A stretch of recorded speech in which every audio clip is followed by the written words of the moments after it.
Assalamualaikum warahmatullahi wabarakatuh. Akhirnya kita sampai di budidaya kelinci. Saya pribadi, kalau saya pantau nih, yang di kolom komentar, yang japri lewat WhatsApp atau di grup-grup selalu bilang, "Bang, ulas masalah kelinci, Bang, peluang usaha kelinci, Bang. Kelinci juga termasuk budidaya yang gampang kan? Maksudnya yang berpeluang di lahan sempit, di apa? Kok nggak pernah diulas, Bang?" Nah, sekarang saatnya kita ulas. Seberapa jauhnya, maksudnya seberapa pantasnya usaha ini masuk ke Detektif TV, ke teman-teman semua. Apakah usaha ini memang bisa kita jalankan, mudah dijalankan, sulit, atau rentan penyakit, atau peluang bisnisnya tidak ada? Akan kita ulas sekarang.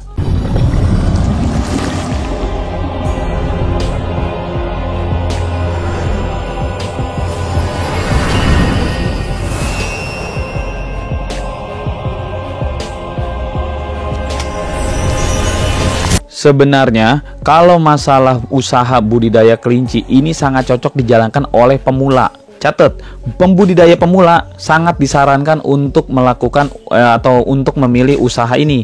Kenapa? Karena usaha kelinci itu paling gampang, paling mudah, dengan catatan pakannya dulu. Soalnya kalau kita mau bicara apapun, pakannya dulu. Orang mau ngomong budidaya A, budidaya B, yang namanya domba, yang namanya bebek, yang namanya pokoknya semua ada, ayam joper semua, termasuk lele dan ikan-ikan semua. Pasti yang dipikirkan itu pakannya dulu. Kalau pakannya gampang, usahanya gampang. Kenapa mau ternak lele? Oh, karena banyak limbah, karena banyak ayam tiren, bla bla bla semua.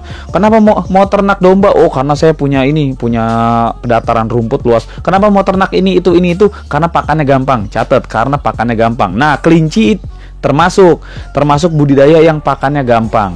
Pakannya gampang itu biasa, mau hewan apapun terbagi dua, pakan alternatif atau pakan pabrik. Kalau pakan pabrik full pellet ya kita udah sama-sama tahu, udah gampang aja, yang penting punya kantong, punya duit tebel. Tapi kalau alternatif untuk kelinci ya ini paling mudah.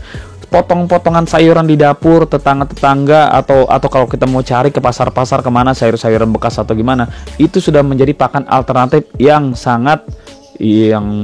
bisa dikatakan sudah sangat bagus lah, sangat bagus. Yang penting catat satu hal penting, tidak boleh segar. Catat nih, tidak boleh segar, karena segar itu masih ada getah ya, pokoknya dibuat layu.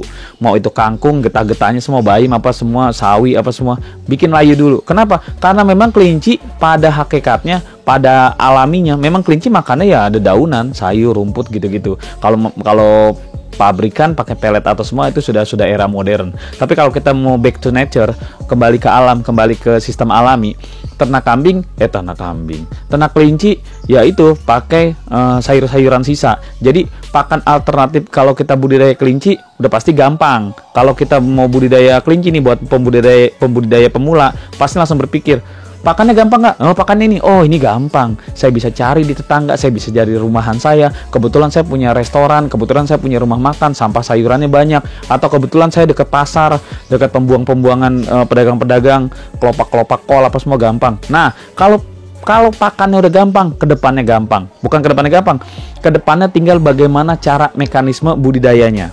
Gitu ya. Sekarang kalau kita sudah pegang nih, kita sudah punya keyakinan, ternak kelinci pakannya udah gampang. Sekarang step selanjutnya kita tanya, ada dua hal, kita mau kelinci hias atau kelinci pedaging. Kelinci pedaging berarti kelinci potong. Peluangnya penjualan gimana, Bang? Ini ada aja, pasti ada.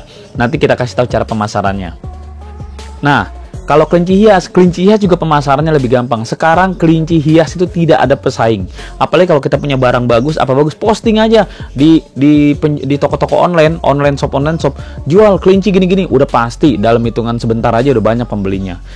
Itu sistem penjualan. Nanti kita percuma, kita punya pakannya gampang, punya semuanya gampang, kita udah mikirin penjualan, tapi mekanisme step by step, tata caranya kita kagak ngerti.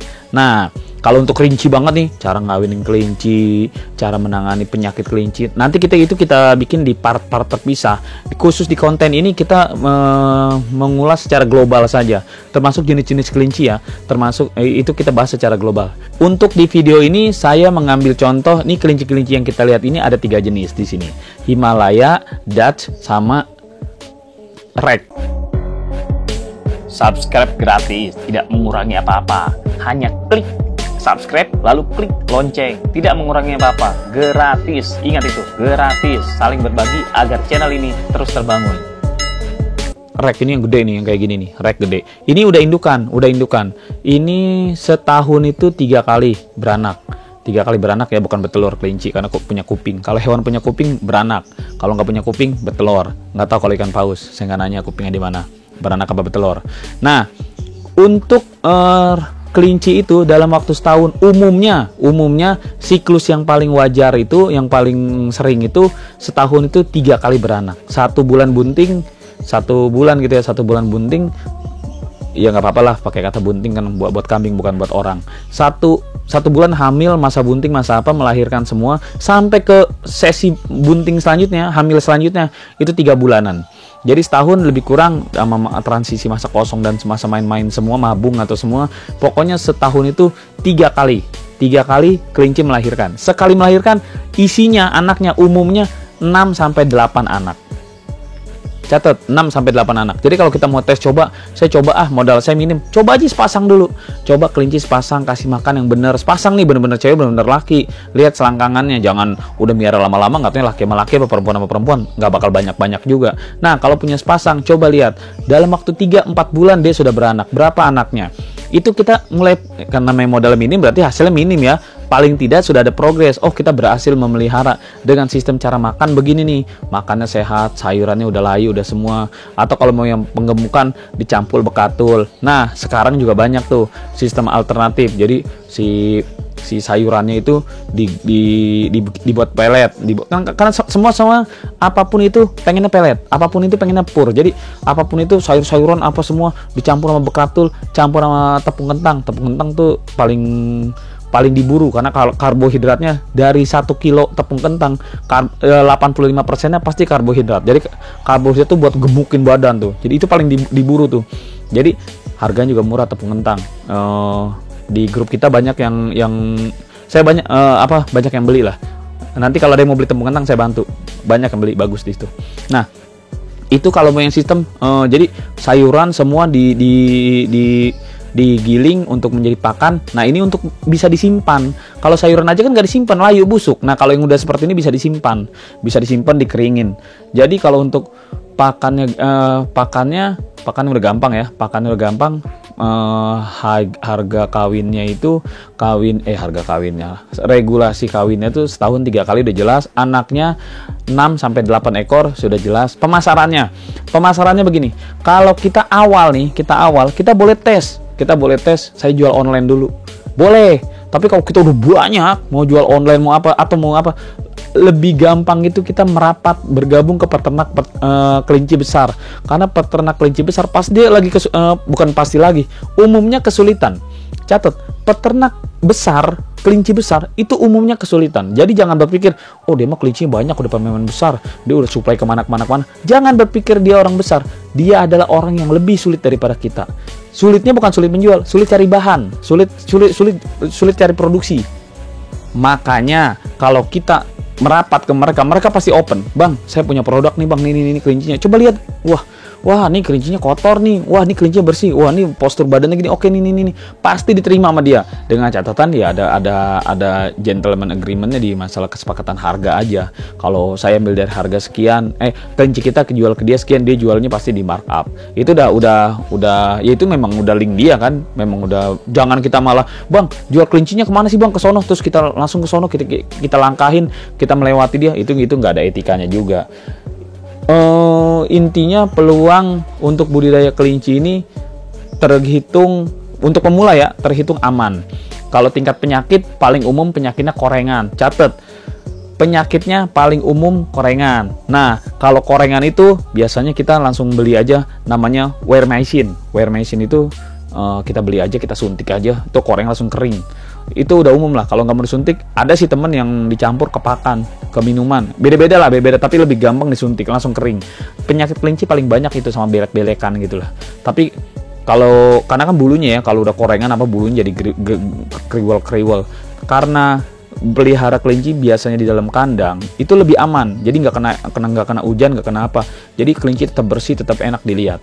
Cukup campurkan 1 tutup botol ke 1 liter air, lalu campurkan ke 2,5 kilo pakan dan diamkan selama 10 menit. Berguna untuk memacu pertumbuhan, merangsang nafsu makan, meminimalisir kematian, menambah bobot, dan anti stres. Nah, apa permasalahan yang lainnya? Permasalahan yang lainnya, ya kalau sudah penjualan, penyakit, udah cukup. Makanya peluangnya itu tinggi. Tinggal pilihannya, mau kelinci daging apa kelinci hias. Dua hal ini berbeda. Kalau yang kita lihat ini, tadi saya bilang, ini jenis-jenisnya Himalaya, Dutch, sama Rek. Masih banyak jenis-jenis lain, jenis-jenis lop apa semua tuh. Lop itu yang kupingnya pada jatuh ke bawah, kupluk-kupluk gitu. Intinya peluang kelinci tinggi. Pemainnya tidak ada batasan, tidak ada persaingan. Siapapun, kita hari ini kita pelihara 1.000 ekor, 2.000 ekor, 100 ekor, 5 ekor pun itu tidak bersaing dengan siapapun. Penjualan kita bisa santai, bisa jual kemanapun. Kebetulan di peternak kelinci ini nih, mohon maaf, peternak kelinci yang saya buat liput ini beliau lebih kenal dulu saya. Terbalik, beliau lebih kenal dulu saya. Beliau malah menyimpan nomor saya. Rudi kucing, tapi dulu kan saya punya peternakan kucing tuh besar, supply kemana-mana. Beliau nyimpen, begitu saya hubungin, bang, gini-gini ya, oh Pak Rudi, gini-gini lah, kok dia kenal nama saya? Iya, nomor bapak udah saya simpen lama nih Pak, bapak kan pemain kucing kan, saya dapat teman. Oh enggak, bukan enggak, oh itu dulu gitu, dulu saya udah main apaan aja, udah apaan aja saya mainin, apaan aja saya mainin, cewek doang enggak, saya orang alim, cewek enggak saya mainin. Binatang. Ya gitu aja budidaya. Ya gitu aja. Intinya teman-teman, bagi yang mau harga indukannya. Harga indukan ini beda-beda. Modal pertamanya beda-beda. Kan kalau bikin video jangan nanggung. Udah kita ngulas masalah ini. Ntar orang bilang, ngomong doang, ngebacot doang, kagak jelas. Sebenarnya sih jelas. Cuman saya itu lebih condong, emang udah gayanya ya, saya lebih condong nanti bikin videonya tuh per part. Jadi kita membahas tentang pakan, membahas tentang permodalan, membahas tentang kelinci ini harga berapa, seperti itu. Untuk permodalan tuh beda-beda. Yang rek ini harga indukan satunya itu udah di atas satu lebih, hampir 2 juta, 1,8. Kemarin ada peternak lele dari mana ya? Dari Jawa gitu. Dia bilang dia malah juara nasional, dia bilang gitu. Rek ini bang lagi juara bang. Dia aja beli anakannya sepasang aja udah 1,8. Anakan 1,8. Anak kecil udah 1,8. Bagaimana kalau? Nah makanya peluang bisnis itu tinggi. Mau itu kelinci hias, mau itu kelinci pedaging. Jenis rek itu juga ada banyak jenis bang katanya. Rek yang mata merah, rek yang luar, rek yang lokal. Itu kita kalau membahas hal itu ribet. Ujung-ujungnya video ini melar. Video ini jadi nggak apa? Jadi durasi jadi panjang. Makanya kalau perhitungan modal nanti kita bahas lebih rinci lagi. Mau kelinci jenis apa? Untuk sekarang ini gambaran yang jelasnya itu adalah kalau kita melihara kelinci, pakannya gampang, kandangnya pun lahan sempit aja, nggak usah gede-gede. Untuk ukuran 2 kelinci sama beranak aja bisa.